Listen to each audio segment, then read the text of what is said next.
एक दिन में करोड़ों रुपए खर्च हुए क्योंकि पीएम मोदी का स्वागत करना था, लेकिन जिसने देश के सम्मान के लिए खुद को झोंक दिया उसके साथ ऐसा व्यवहार हुआ जिसे सुनना ही शर्मनाक है। और उससे ज़्यादा दर्दनाक है जिस चीज के लिए ये सरकार खुद की पीठ थपथपा रही है। देखा जाए तो उन्हीं को बनाने वालों को लगातार 3 महीने से छुरा घोंपते आई है।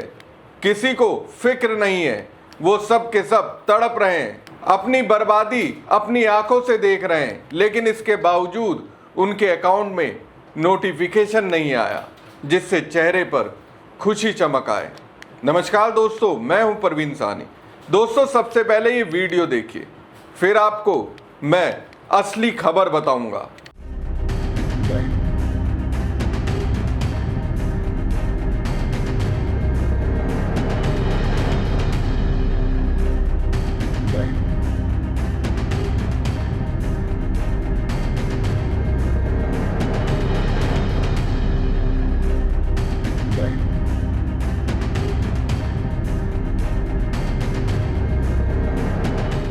देख सकते हैं राजशाही ठाठ में देश के प्रधानमंत्री नरेंद्र मोदी और आंध्र प्रदेश के मुख्यमंत्री चंद्रबाबू नायडू गाड़ी पे खड़े होकर आनंद लेते हुए आगे बढ़ते जा रहे हैं। दोस्तों, कहते हैं बच्चे देश का भविष्य होते हैं, लेकिन हमारे यहाँ तो भविष्य को ही वर्तमान की राजनीति का हिस्सा बना दिया गया। जरा सोचिए, करीब 13,000 बच्चे उस दिन स्कूल में पढ़ाई करने नहीं पहुंचे क्योंकि उन्हें प्रधानमंत्री नरेंद्र मोदी के स्वागत में ढिमसा नृत्य करने के लिए खड़ा कर दिया गया। वाह रे लोकतंत्र! किताबें बाद में खुलेंगी, पहले स्वागत होगा। क्लास बाद में लगेगी, पहले कैमरे चलेंगे। पढ़ाई बाद में होगी, पहले तालियां बजेंगी। और इसी के साथ मोदी जी शायद दुनिया के उन गिने चुने प्रधानमंत्रियों में शामिल हो गए जिनके स्वागत के लिए इतनी बड़ी संख्या में बच्चों को स्कूल से निकालकर नृत्य कराया गया। अब इस पूरे कार्यक्रम पर जनता के टैक्स का कितना पैसा खर्च हुआ, कितने करोड़ गए, इसका आधिकारिक हिसाब तो सरकार बताएगी। लेकिन इस तामझाम को देखकर इतना तो समझ आ गया कि करोड़ों रुपए खर्च हुए होंगे और आपकी जेब हल्की हुई होगी। चलिए, इससे एक रिकॉर्ड जरूर बन गया। इस आयोजन को गिनीज वर्ल्ड रिकॉर्ड ने अब तक के सबसे बड़े ढिमसा नृत्य के रूप में दर्ज कर लिया। रिकॉर्ड बन गया। ये मौका था आंध्र प्रदेश में अल्लूरी सीताराम राजू अंतर्राष्ट्रीय हवाई अड्डे उर्फ भोगापुरम एयरपोर्ट के उद्घाटन समारोह का। लेकिन इस रिकॉर्ड से इतर अब असली खबर पर आते हैं, जिसे जानने के बाद आप इतना तो सवाल करेंगे, इस खर्च करने के लिए पैसे हैं और जिसने अपनी मेहनत के जरिए खिलाड़ियों में लड़ने का जज्बा भरा, उन्हीं के लिए पैसे नहीं है, उनके घरों में आफत क्यों ला दी गई। दरअसल दोस्तों, कॉमनवेल्थ गेम 2026 में भारत ने अपने अभियान के अंत में 39 मेडल जीतकर और पदक तालिका में चौथे नंबर पर रहकर रिकॉर्ड बना दिया। भारत के अभियान को इतना सफल बनाने में उनके बॉक्सर की भूमिका सबसे अहम रही। भारत के जीते 39 मेडल में से 10 मुक्केबाजों के पंच की बदौलत ही आए। बड़ी बात यह रही कि उन 10 मेडल में से 7 गोल्ड थे। अब भारतीय बॉक्सर ने तो अपनी मेहनत का रंग दिखाते हुए कॉमनवेल्थ गेम में अपना अब तक का बेस्ट प्रदर्शन कर दिया। लेकिन उनकी उस कामयाबी के पीछे जिन लोगों का हाथ रहा, उनकी मेहनत का क्या। हम बात कर रहे हैं भारतीय बॉक्सरों के सपोर्ट स्टाफ की, जिन्हें 3 महीने से सैलरी नहीं मिली है। अमर उजाला की रिपोर्ट के मुताबिक भारतीय मुक्केबाजी टीम के 12 सपोर्ट स्टाफ को 3 महीने से वेतन नहीं मिला है।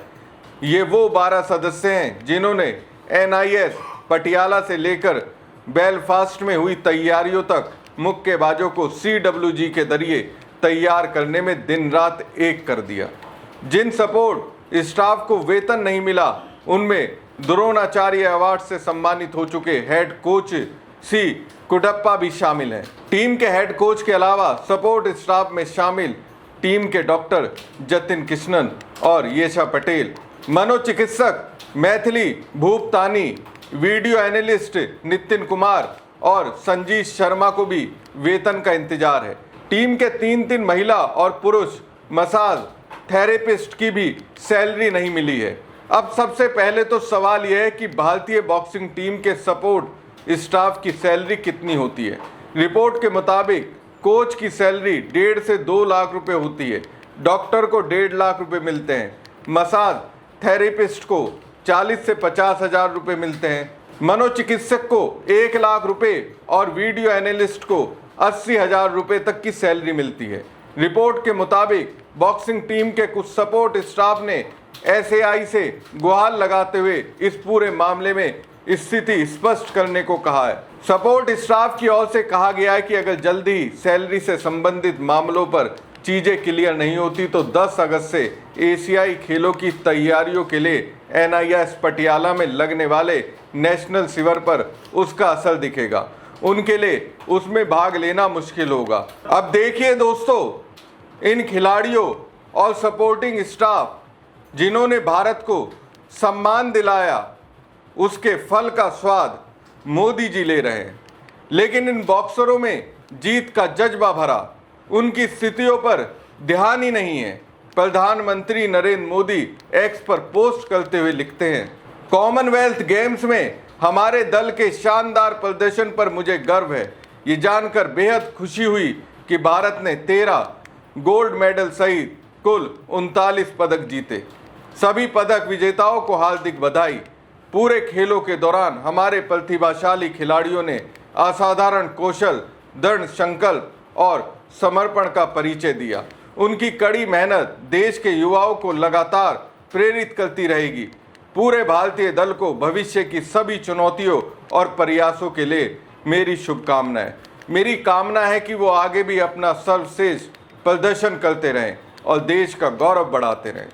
चलिए, हमारे प्रधानमंत्री को गर्व है, लेकिन जिसने खिलाड़ियों को जीत के लिए तैयार किया उसका क्या? 3 महीने से सैलरी नहीं मिली। अभी वाजपेयियों और अंधभक्तों से बात कर लीजिए, पूछिए कॉमनवेल्थ गेम में जिन भारतीय खिलाड़ियों ने अपना परफॉर्मेंस दिया है उसमें किसका हाथ है, तो सभी मोदी जी के चरणों पर पूरा क्रेडिट ही समर्पित कर देंगे।